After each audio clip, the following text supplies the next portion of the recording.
because we have traveled so many times around the world teaching this information, अनि यो सूचनाहरुको बारेमा चाहिँ धेरै पटक विश्वको धेरै देशहरुमा उहाँहरुले सिकाउँदै हिँड्नु भएको कारण we've developed quite a network. उहाँहरुले चाहिँ एकदमै ठूलो एउटा सञ्जाल एकदमै ठूलो एउटा नेटवर्किङ चाहिँ उहाँहरुले तयार गरिसक्नु भएको छ। Now most of you probably understand what a network is. प्राय हामी सबैलाई थाहा छ होला नेटवर्क भनेको के हो त। But I'd like to take a minute to demonstrate what a network is and how important it is to have a network in prison ministry. यो समयमा चाहिँ तपाईहरुलाई म देखाउन चाहन्छु कि यो जेलको सेवाकायमा यो सञ्जाल जसलाई नेटवर्क भनिन्छ यो कसरी तयार गरिन्छ र यसको महत्त्व चाहिँ कस्तो प्रकारको रहन्छ भनेर। You see, we've talked about the importance of not doing prison ministry alone. हामीले तपाईहरुलाई अघि नै बताइसकेको छौं कि जेल सेवाकाई चाहिँ एक्लै गरिने कुरा हैन र एक्लै गर्न सकिँदैन। You have to find other people to serve along with you or you will burn out. यस्तो प्रकारको सेवाकाई गर्नको लागि चाहिँ हामीले हाम्रो सहायताको निम्ति अरु मानिसहरुलाई पनि भेला गर्न सक्छौं किनभने हामी एक्लैले गर्यो भने चाहिँ हामी चाहिँ सकिएर जान्छौं। You have to have a team around you so that you can effectively minister to everyone. अनि तपाईले चाहिँ सबैजनालाई असल प्रकारले सेवा पुर्याउनको लागि चाहिँ तपाईसँग एउटा टिम हुन एउटा टोली हुन आवश्यक छ। You need to have a team around you so that you can cover many different aspects of prison ministry. अनि यदि तपाईसँग यस्तो टोली भयो भने चाहिँ तपाईले जेल सेवाकाईको विभिन्न पक्षहरु सबै कुरालाई समेट्न सक्नुहुन्छ, भ्याउन सक्नुहुन्छ। You have to be working with the team so you can encourage one another. अनि एकअर्कालाई उत्साह दिनको लागि पनि तपाईलाई चाहिँ टिममै तपाईले काम गर्नुपर्ने हुन्छ। And pray for one another. सँगै एकअर्काको निम्ति प्रार्थना गर्नको लागि पनि। And bond with one another. अनि एकअर्कासँग चाहिँ तपाईको एकदमै सम्बन्धलाई अझै अगाडि बढाउँदै जानको लागि। And to share your successes with one another. र आफ्नो सफलताको कुराहरु एकअर्कासँग बाँड्चुँड गर्नको लागि। But it's important that we not only work within our small group of prison ministry volunteers. तर यति धेरै कुरा हुँदा हुँदै पनि हामी चाहिँ हाम्रो मात्रै टोलीसँग हाम्रो मात्रै ग्रुपसँग काम गर्ने भन्ने कुरा चाहिँ होइन। If we have a vision to expand the ministry, we need to consider moving outside of our area. यदि हामीसँग यस्तो प्रकारको दर्शन छ कि हाम्रो सेवाकाईलाई अझै विस्तार गराउने अझै धेरै लम्ब्याउने टाढा पुर्याउने हो भने चाहिँ हामी चाहिँ त्यो भन्दा बाहिर निस्किनु पर्छ। But to do that, we need support. तर त्यसो गर्नको निम्ति चाहिँ हामीलाई सहायताको आवश्यक पर्दछ। Prisoners for Christ began in Washington State in the United States. अनि यो प्रिजनर फर क्राइस्ट भन्ने सेवाकाई चाहिँ अमेरिकाको वाशिंटन भन्ने राज्यबाट सुरु भएको। And we started by just working in a few jails right in our city. अनि त्यो सुरु गर्ने बेलामा चाहिँ हामीले केवल त्यो शहर राज्यकै भएको थोरै जेलहरुबाट सुरु गरेका थियौं। And over time we started serving around the state. र समय बित्दै जाँदाखेरि चाहिँ वाशिंटन राज्य भरि नै हामीले त्यो सेवालाई विस्तार गर्दै लग्यौं। And suddenly we had volunteers in many different places. र बिस्तारै चाहिँ विभिन्न ठाउँहरुमा यो सेवाकाईमा काम गर्ने निम्ति स्वयंसेवकहरु चाहिँ बढ्दै जानुभयो। And eventually we've expanded around the globe. र पछि हुँदै जाँदाखेरि चाहिँ अहिले सारा संसारभरि नै उहाँहरुको सेवाकाई चाहिँ विस्तार भएको छ। This large group of people all around is what we call a network. अनि यो संसारभरि छरिएर यो जेलको सेवाकाई गरिरहेको मान्छेहरुको समूहलाई नै हामी चाहिँ सञ्जाल अथवा नेटवर्क भनेर भन्दछौं। Allow me to give a demonstration. यो समयमा एउटा केही डेमोन्स्ट्रेसन उहाँले देखाउन चाहनुहुन्छ। I'd like to ask all of you to come forward. अगाडि हुने 6 जना भाइहरु सबैजना उठेर अगाडि आइदिनुस् होला। And I'd like to ask all of you to please come forward. यता बहिनी आन्टीहरु पनि उठेर आइदिनुस्। You ladies. And you men. Please come here. Okay, I want you to stand. I want you to stand here. And I want you to stand here. And I want you to stand here. And I want you to stand here. Okay, and you here. And you here. You come here. Okay? And you come here. Okay. Now, this is cell phones use cell towers.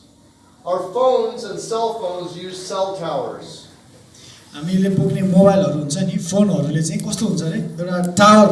Now what happens is cell towers transmit information from one tower to another and to your phone. र यो जुन टावरहरू हुन्छ नि जस्तै फोनहरूको त्यो टावरको काम चाहिँ के गर्छ भन्दाखेरि चाहिँ एउटा मोबाइलबाट अर्को ठाउँमा गरिने फोनको मोबाइलमा चाहिँ त्यसले चाहिँ कनेक्सन जोड्ने काम गर्दछ टावरहरूले So if I want to make a phone call, र यदि मैले चाहिँ कसैलाई फोन गर्न चाहे भने I'm going to dial my phone and the information is going to go to this tower. र मैले यदि कसै अर्को व्यक्तिलाई फोन गर्न चाहे भने म उसको नम्बर डायल गर्छु र त्यो डायल गरिसकेपछि चाहिँ त्यो टावरले चाहिँ जसलाई डायल गरेको हो त्यो नम्बरमा चाहिँ उसले सम्पर्क गराइदिने काम And गर्छ then it's going to go from this tower to this tower. र त्यो टावरले चाहिँ फेरि जुन ठाउँमा मैले फोन गरेको त्यो ठाउँको टावरमा कनेक्सन गराइन्छ To this tower. र त्यो टावरबाट अर्को टावरमा And from this tower to this tower. फेरि पनि त्यही Understand? बुझ्दै हुनुहुन्छ And then from this tower to this tower. फेरि अर्को And टावरमा all the way जोडिन्छ around until it reaches the person I'm trying to call. र त्यो टावर चाहिँ त्यो एउटा टावरबाट अर्को टावरमा कनेक्सन हुँदै हुँदै जान्छ जबसम्म चाहिँ मैले जसलाई फोन गर्नु खोजेको हो त्यो मान्छे बसेको एरियाको टावरसम्म नपुगिनसम्म त्यस्तो क्रम जारी रहन्छ So if I want to call her, र यदि चाहिँ मैले यो बहिनीलाई मैले फोन गर्न चाहे भने but I'm over here, तर म चाहिँ अर्को साइडतिर छु भनेदेखि I चाहिँ need to call and it needs to go through him and all the way around until it gets to her. र त्यसको निम्ति चाहिँ मैले त्यो ठाउँबाट फोन गर्दाखेरि चाहिँ यो 6-7वटा टावरहरू हुँदै त्यो बहिनी समक्ष मेरो कल चाहिँ पुग्ने गर्दछ But that's a long way to go. तर त्यो चाहिँ एकदमै धेरै लामो यात्रा हुन रहन्छ त्यसो And what गर्दाखेरि happens if this tower stops working? तर यदि त्यो बिचमा चाहिँ कुनै एउटा टावरले काम गर्न रोक्यो भने My call stops right here. मेरो फोन चाहिँ त्यहीँनिर बन्द हुन्छ मेरो And phone it doesn't get here. र मैले जसलाई फोन गर्न खोजेको त्यहाँ पुग्दैन Or if this tower breaks, र यदि त्यो बहिनीको छेउकै tower it's all connection the way बिग्रियो भने चाहिँ around, but it still can't get to her. यति धेरै टावरहरू छिडेर गइसकेपछि पनि त्यो बहिनी समक्षसम्म चाहिँ अझै पनि पुग्दैन But if this tower stops, तर यदि त्यो अर्को टावर त्यहाँको बन्द हुन्छ and भने these towers are close to each other, र त्यो नजिकै भएको टावरहरू फेरि एकअर्कासँग मिल्यो भने चाहिँ or these towers are close to each other, र त्यो दुईटा टावर चाहिँ यदि नजिक छन् then भनेदेखि my call can still get there. मेरो मैले फोन गर्दा चाहिँ त्यतिखेर पनि त्यो पुग्न सक्छ Okay, thank you. धन्यवाद तपाईँहरू So here's my point. मैले भन्नु खोजेको कुरा चाहिँ If I'm working in the United States यदि म अमेरिकामा रहेर काम गर्दैछु भने and I want to do ministry in Kathmandu, र अमेरिकामा रहेर चाहिँ म काठमाडौँमा आएर सेवाकै गर्न चाहन्छु भनेदेखि चाहिँ but I want to do ministry in Pokhara, र म पोखरामा पनि यो सेवाकाईलाई बढाउन चाहन्छु भने I need to have a way of getting my ministry from Kathmandu to Pokhara. त्यसको लागि चाहिँ मलाई काठमाडौँदेखि पोखरासम्म सेवाकाईमा सहायता गर्नलाई अथवा त्यो गर्नको लागि चाहिँ मलाई एउटा सञ्जाल चाहिन्छ नेटवर्क चाहिन्छ मलाई But if I'm already in the United States, I can't get to Pokhara. तर म यदि अमेरिकामा बसेको छु भने चाहिँ म पोखरामा त पुग्न सक्दिनँ But if I come here तर यदि म काठमाडौँमा आएँ भने and I teach Yaku, र मैले चाहिँ हाम्रो पास्टरबालाई सिकाएँ भने and then I go home, र म फर्केर फेरि अमेरिकामा गएपछि I can now call Yaku म त्यहाँबाट हाम्रो पास्टरबालाई फोन गर्न सक्छु and I can say, Yaku, I want you to go meet someone in Pokhara. र मैले उहाँलाई भन्न सक्छु कि तपाईँले चाहिँ पोखरामा गएर कसैलाई भेट्नुहोस् And I want you to train that person so that they can go further to the र west. म चाहन्छु कि तपाईँ त्यस ठाउँमा गएर मान्छेलाई तालिम दिनुहोस् ताकि उनीहरू अझै पश्चिममा जान सकुन् And now we have a network so we can all communicate together. र त्यसपछि चाहिँ हामीसँग एउटा यस्तो सञ्जाल बनिन्छ जहाँ रहेर चाहिँ हामीले एकअर्कासँग खबरहरू आदान प्रदान गर्न सक्छौँ And if I don't know anybody in China, र यदि चाइनामा मैले चिनेका मान्छेहरू कोही छैन भने maybe Yaku knows somebody in China हुनसक्छ हाम्रो पास्टर याकुबले कसैलाई चिन्न सक्नु भएको हुन्छ त्यहाँ or in India. अथवा इन्डियामा So I can call Yakub and I can say, I want you to go meet your person in India so that we can move into India. त्यसपछि चाहिँ मैले भन्न सक्छु कि पास्टर याकुब यदि तपाईँले चिन्नु भएको कोही इन्डियामा हुनुहुन्छ भने उहाँलाई भेट्नुहोस् र हामी चाहिँ यो सेवालाई अझै फैलाउँ भनेर म भन्न सक्छु Now let's think about just right here in Kathmandu. र अहिलेलाई चाहिँ हामी केवल यो काठमाडौँको बारेमा मात्रै सोचौँ विचार गरौँ If Yakub only has 2 people working with him, यदि चाहिँ हाम्रो पास्टर याकुबजीसँग केवल 2 जना मात्रै काम गर्ने मान्छेहरू हुनुहुन्छ भने and one of them gets sick, र एकजना चाहिँ बिरामी पर्यो and the other one has to work, अर्को एक्लैले काम गर्नु परिरहेको अवस्था छ भने then Yakub can't go into the prison अनि या त्यतिखेर चाहिँ हाम्रो याकुब गुरुबा चाहिँ अर्को ठाउँमा जान सक्नुहुन्छ अर्को because he जेलमा doesn't have very much of a network. किनभने उहाँसँग चाहिँ त्यो पर्याप्त मात्रामा ठुलो धेरै सञ्जाल छैन। But if every one of you becomes involved in prison ministry, तर यदि यहाँ उपस्थित हुनुभएका तपाईहरु सबैजना सेवाकाईमा चाहिँ संलग्न हुनुभयो भने and you get sick, तपाई एकजना बिरामी पर्नु भयो भने and you get sick, अरु पनि बिरामी पर्यो भने पनि Yakub has a big network of other people that can go. अरु हाम्रो याकुबजीसँग चाहिँ अरु धेरै जना मान्छेहरु त्यहाँ चाहिँ अघिबाटै छन् जो चाहिँ जान सक्छन्। And if Yakub is busy in the prison in Kathmandu, यदि हाम्रो पास्टर याकुब गुरुबा चाहिँ यही काठमाडौँको जेलको सेवाकाईमा व्यस्त हुनुहुन्छ भनेदेखि but there पनि are inmates in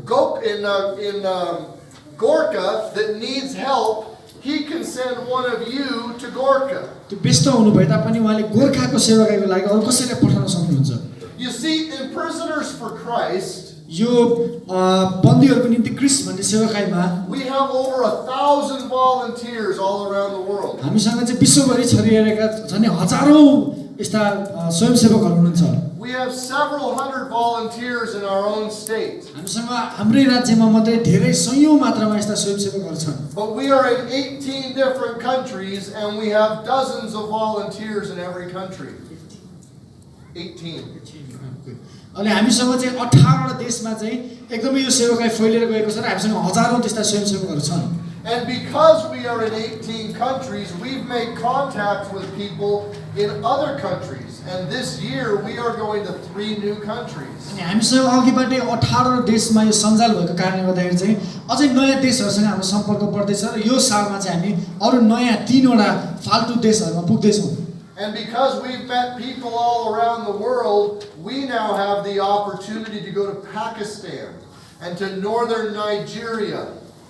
अहिले चाहिँ अब हाम्रो सञ्जाल चाहिँ विश्वभरि बढ्दै गएको कारणले गर्दाखेरि चाहिँ अब हामीले नाइजेरिया र पाकिस्तानहरुमा पनि अब हामी जान सक्दै छौं सेवाकाई। Last year for the first time we went to Tanzania. Tanzania भन्ने देशमा हामी पहिलो पटक गत वर्ष जाँदाखेरि Because we had contacts in Malawi. Malawi भन्ने ठाउँमा हामीसँग हाम्रो सम्बन्ध भएको कारणले गर्दा हामी तान्जानिया भन्ने देशमा जान सक्यौं।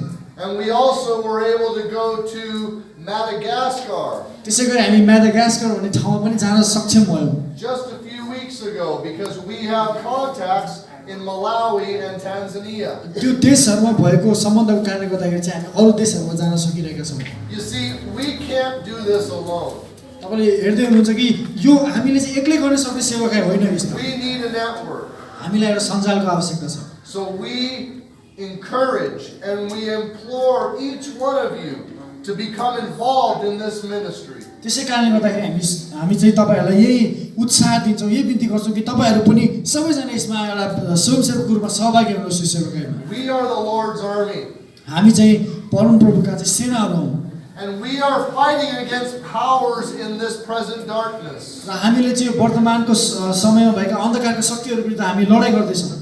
And Christ has men and women that he has appointed unto salvation that are in the prisons of Nepal right now. र क्रिस्टले चाहिँ हाम्रो देशमा भएका यो जेलमा भएका विभिन्न मानिसहरुको निम्ति चाहिँ उनीहरुको निम्ति चुन्नु भएका मानिसहरु चाहिँ नेपालमा छ।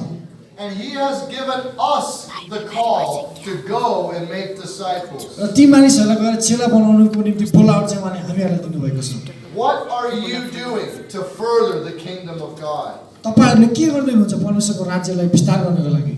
What are you doing to reach the lost? तपाईहरुले हराएकाहरुलाई अनि खोजेर ल्याउनको लागि के गर्दै हुनुहुन्छ? Somebody share Jesus Christ with you. तपाईहरुलाई कसैले अरु कसैले तपाईहरुलाई येशू ख्रीष्टको बारेमा बताएको थियो, बाँडेको थियो। Somebody shared Jesus Christ with me. येशू ख्रीष्टको बारेमा कसैले मलाई पनि बताएको थियो। Several people shared Jesus Christ with me. धेरै जना मानिसहरुले येशूको विषयमा मलाई बाँडेका थिए। And one day God spoke to me. र एक दिन चाहिँ परमेश्वरले मसँग बोल्नु भयो। I've been around the world preaching in the prisons around the world. अनि संसार भरि नै विभिन्न जेलहरुमा चाहिँ म अहिले यो येशूलाई प्रचार गर्दै हिँडिरहेको छु। I preach on the streets in my hometown. म आफ्नै शहरको सडकहरुमा पनि म प्रचार गर्दछु।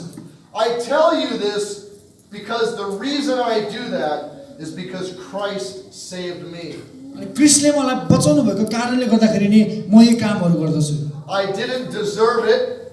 म यो गर्नको निम्ति योग्यको त छैन। I was dead in my sins and Christ gave me life. म मेरो पापमा मरेको थिएँ तर येशू ख्रीष्टले चाहिँ मलाई जीवन दिनुभयो। If you are a Christian, you were dead in your sins and Christ gave you life. यदि तपाईँ विश्वासी हुनुहुन्छ भने तपाईँ पापमा मरेको हुनुहुन्थ्यो र येशूद्वारा चाहिँ तपाईँले जीवन पाउनुभएको छ। And you should be so full of joy for what he's done that you should want to tell the world. त्यस कारणले गर्दा तपाईँ चाहिँ परमेश्वरबाटको आनन्दले यसरी भरिएको हुनुपर्छ कि त्यो तपाईँले अरूहरूलाई पनि बाँड्नको निम्ति सधैँ तयार रहनुहोस्। When you remember who you were before Christ, तपाईले चाहिँ ख्रीष्टलाई पाउनुभन्दा अगाडि तपाईँको जीवन कस्तो थियो भनेर आफूलाई यदि सम्झनुहुन्छ भने, when you recognize his undeserved grace on you, र कसरी उहाँले तपाईँलाई दिनुभएको अनुग्रह चाहिँ तपाईँले कसरी पाउनुभयो, जुनको निम्ति तपाईँ योग्यको हुनुहुन्थेन, त्यो कुरालाई तपाईँ विचार गर्नुहुन्छ भनेदेखि you चाहिँ need to remember the greatest command he's given you. तपाईँले चाहिँ सम्झिनुपर्छ कि परमेश्वर तपाईँलाई के दिनुभएको छ, कुन चाहिँ आज्ञा दिनुभएको छ। That is to go and make disciples. त्यो चाहिँ एउटै हो र त्यो महान आज्ञा भनेको कसलाई चाहिँ त्यो भनेको चाहिँ जाने र अरूलाई चेला बनाउने। Very few people are going to the prisons. एकदमै थोरै व्यक्तिहरू मात्रै जेलमा जाने गर्दछन्। Jesus went to the least of the least. येशू ख्रीष्ट जहिले पनि सधैँ कमजोरहरूभन्दा पनि कमजोरहरूको माझमा जानुभयो। Don't consider yourself too good to go to the least of the least. तपाईहरु आफूलाई त्यस्तो एकदमै सक्षम नठान्नुहोस् कि त्यस्तो मान्छेहरुको सामने जानको लागि। Join this network of prison ministry volunteers. अनि यो सेवकाईको यो स्वयंसेवकको यो सेवकाईमा चाहिँ तपाईहरु चाहिँ आउन सक्नुहुन्छ, आबद्ध हुन सक्नुहुन्छ। Proclaim his name from the rooftops. अनि धुरीहरुबाट चाहिँ उहाँको नामको चाहिँ घोषणा गर्नुहोस्। That those whom he's appointed may receive his grace. ताकि उहाँले जसलाई अघिबाट चुन्नु भएको छ उनीहरुले चाहिँ उहाँको अनुग्रह पाउन सकुन्। We are a network. हामी सबैजना एउटा नेटवर्क सञ्जाल हौ। The Christian church is a network. यो जुन जति पनि मण्डलहरु छन् संसारभरि ती सबै नै एउटा सञ्जाल हो। Go therefore त्यसकारणले गर्दा जानुहोस् and make disciples of all nations. र सारा देशका जातिहरुलाई चाहिँ चेला बनाउनुहोस्। Baptizing them in the name of the Father and the Son and the Holy Spirit. पिता पुत्र र पवित्र आत्माको नाममा बप्तिस्मा दिनुहोस्। And teaching them all that Christ has taught us. क्रिस्टले जे जति हामीलाई सिकाउनु भएको छ सबै उनीहरुलाई सिकाउनुहोस्। Become part of this network. यो सञ्जालको एउटा हिस्सा तपाईहरु बन्नुहोस्। Christ will not return till all of his have come to him. अनि येशू ख्रीष्टको आगमन चाहिँ तबसम्म हुँदैन जबसम्म उहाँले चुन्नु भएका सबै उहाँका आउँदैनन्। So become part of this network. त्यसकारणले गर्दा यो सञ्जालको एउटा भाग तपाईहरु बन्नुहोस्। And go and do the work that Christ has called you to. येशू ख्रीष्टले तपाईलाई जे कुराको निम्ति बोलाउनु भएको छ त्यो काम गर्न तपाईँ निस्कनुहोस्। Amen. Amen. Amen.